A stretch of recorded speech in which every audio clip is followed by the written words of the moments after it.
Salut à tous et bienvenue pour ce nouveau numéro. Nous sommes aujourd'hui à Paris après l'interview qu'on avait faite avec Frédéric Delavier il y a quelques semaines.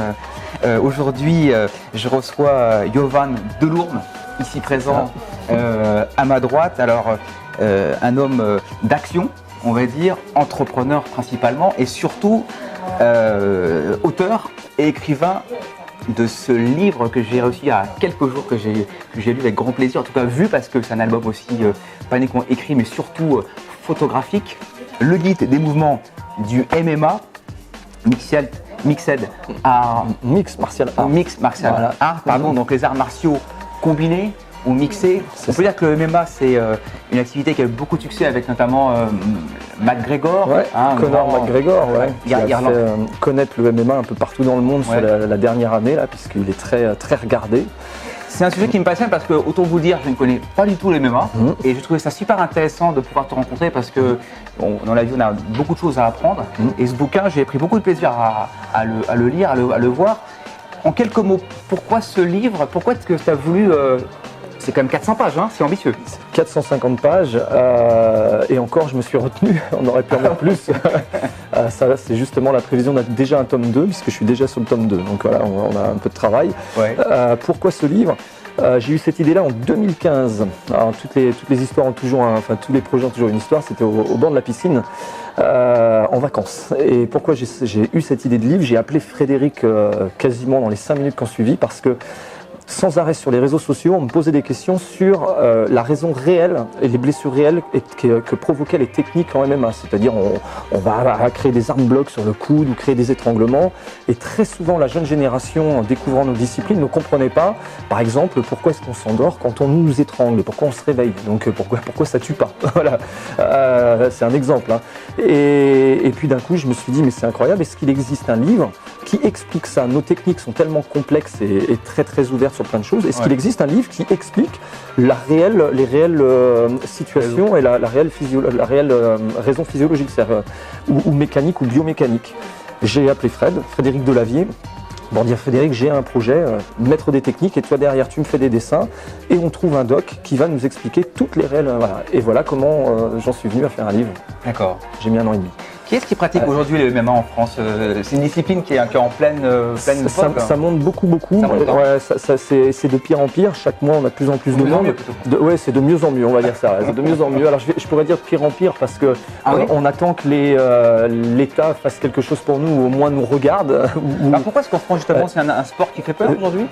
C'est un sport, alors il est aujourd'hui accepté par le plus grand nombre, le plus grand public, ce qui n'était pas le cas il y a une dizaine d'années encore, et encore je dirais même 5 ans. Aujourd'hui les médias sont de notre côté, donc ça c'est plutôt sympa, on a de bons reportages faits sur nous. Ce qui pose réel problème et pourquoi l'État ne nous reconnaît pas, c'est le ministère des Sports en l'occurrence, ce qui les dérange c'est les percussions au sol. C'est-à-dire pour eux, ce n'est pas moral. Voilà. Donc ce que je peux comprendre, attention, il y a des gens… le rapport au sol. C'est le rapport au sol, c'est-à-dire que le fait de frapper quelqu'un qui est au sol, c'est ce qui fait réellement, c'est ce qui nous pose le problème éthique. Ils utilisent souvent le mot éthique, c'est pas éthique. Pourquoi le rapport au sol? Les gens qui nous regardent ils disent mais symboliquement ça veut dire quoi là, le coup au sol? C'est quoi ça renvoie à quoi? Pour eux, très souvent ce qu'on nous dit, voilà, quand quelqu'un est par terre et tapé au sol, c'est pas humain. On va dire, voilà. Alors que nous, à l'inverse, on dit qu'au sol, on est tout aussi dangereux, voire parfois plus dangereux au sol que debout. La lutte, donc la lutte, c'est un travail au sol, mais il n'y a pas de percussion. D'accord. Là, ce qui dérange vraiment dans le MMA, et surtout pour la partie ministérielle, sportive, c'est les frappes au sol. Quand la personne est par terre, on peut ce qu'on appelle des ground down pound dans notre discipline. On va mettre des coups alors que l'autre est par terre. Et ça passe pas. Et donc, il y a aussi le phénomène de cage qui nous est reproché souvent, considéré comme un peu le cirque et tout ça, alors que la cage… Animal presque. C'est ça, un peu animal et tout, alors qu'il y a quand même une grosse raison de protection. C'est-à-dire pourquoi est-ce qu'ils ont pensé à une cage un octogone en 93. Je l'explique dans le livre aussi, parce que j'ai mis beaucoup de choses sur la discipline pour les néophytes. Mais il y a une raison principale, c'est les projections. Comme on utilise des mouvements de lutte, pour pas que les gens soient éjectés comme dans un ring, ce qui arrive dans le pancras par exemple. On finit dans les gradins, c'est très dangereux, il y a des blessés tous les ans dans le monde entier avec les rings. La cage, on ne peut pas chuter de la cage. On est coincé parce qu'il y a une cage, donc on tombe dans le grillage et on va au sol, mais on ne se blesse pas. Donc pour nous, c'est très protecteur. D'accord. Comment tu définis le MMA? Donc c'est des arts martiaux combinés, il y a quoi? C'est des arts martiaux qui combinent, on va dire, 3 disciplines principales. Alors c'est réducteur en même temps, hein, mais on va dire principalement on utilise la boxe pied-point, Muay Thai, kickboxing.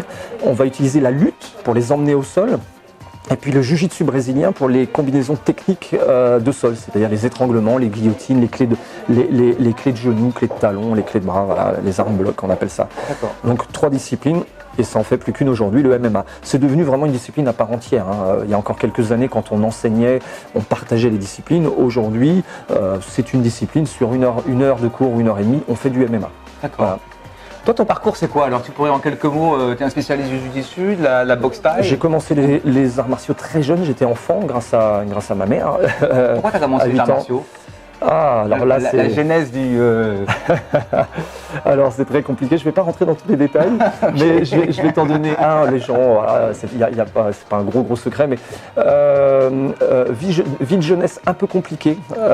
Et les arts martiaux m'ont permis de ne pas sombrer. 8 ans, 9 ans, 10 ans, alors au début je ne savais pas pourquoi je faisais. 12, 13, 14 ans, ça m'a réellement sauvé. Rester en vie et de rester, ça m'a permis de rester en vie, de continuer à aller à l'école, d'être bien dans ma tête, parce que.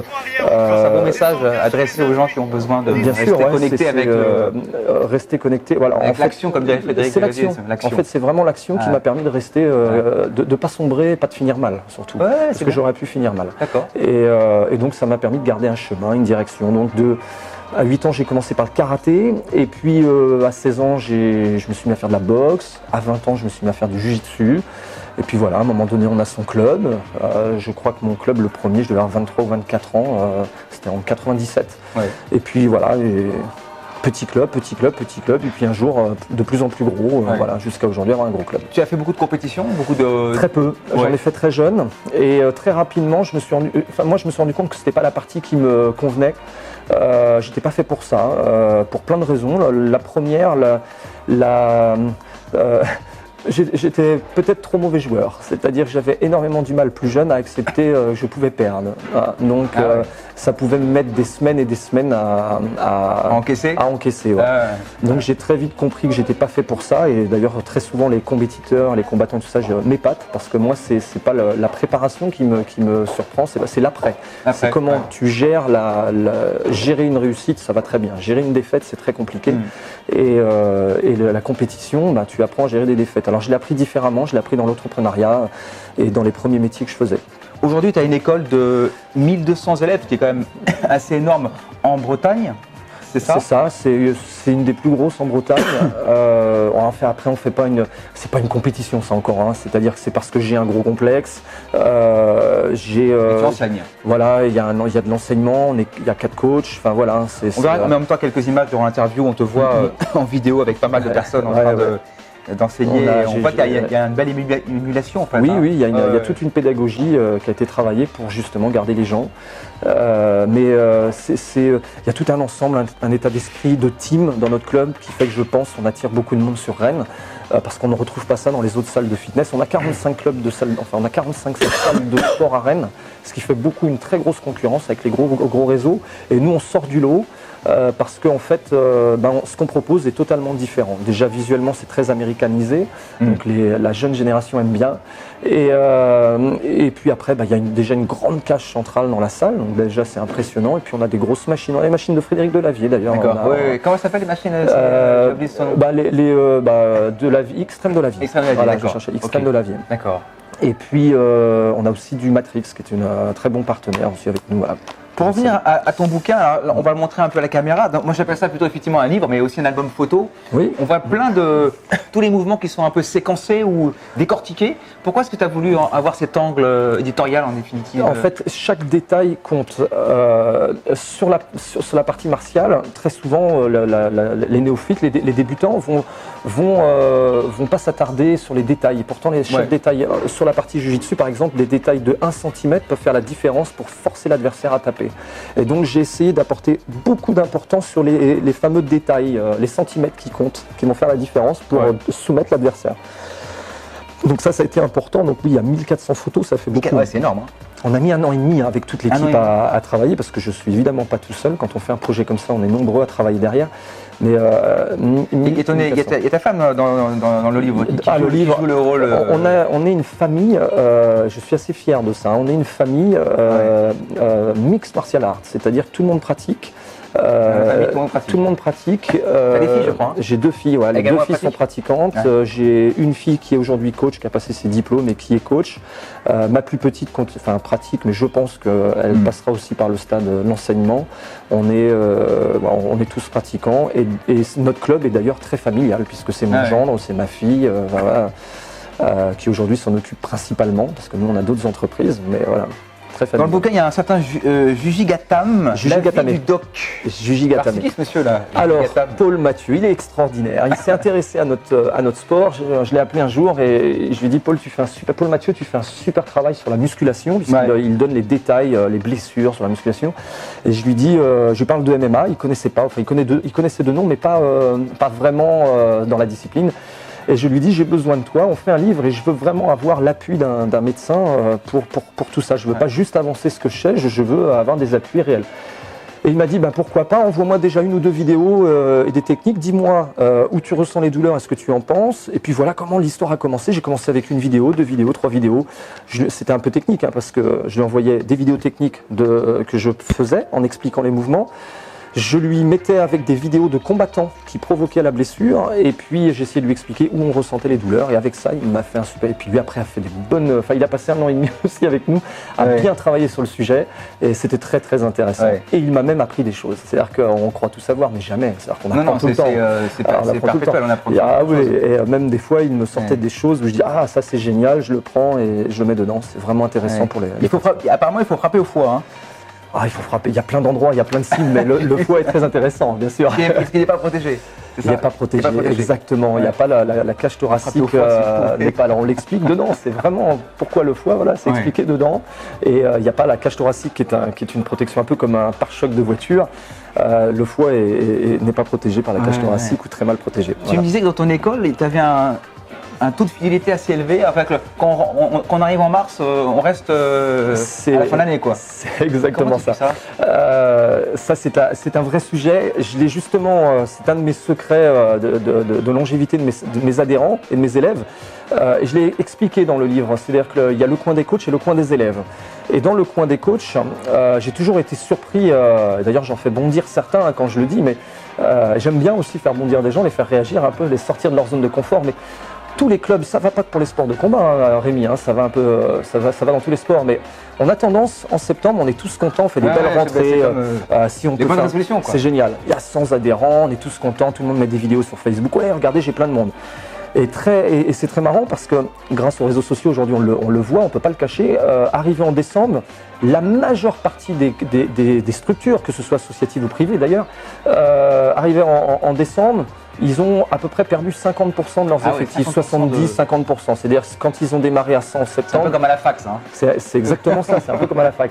Il leur reste plus que 50 adhérents et quand on arrive en février, début mars, ils vont être plus que 10 à tourner sur les tapis. Ils sont capables de passer de 100 élèves à 10 élèves en mois de février. Et vraiment, quand les gens sont honnêtes avec eux-mêmes, je n'abuse pas. C'est-à-dire que c'est vraiment ça. C'est-à-dire que leur taux de remplissage de tatami se vide. Et ça va pour tous les sports. Et quand on leur pose la question, coach, c'est toujours de la faute des élèves. Ça va toujours être oui, mais ils ne sont pas motivés. Moi, je viens, je donne du temps, parce que la plupart des coachs sont bénévoles. Il ne faut pas l'oublier. Le système associatif en France est très très développé.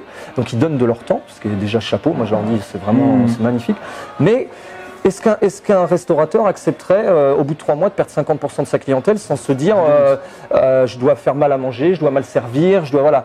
Est-ce qu'un coiffeur se poserait la même question C'est-à-dire que si au bout de 3 mois, on perd 50% de sa clientèle, je dois avoir un problème sur ma façon de coiffer, avoir un problème sur ma façon de gérer. Donc remise en cause.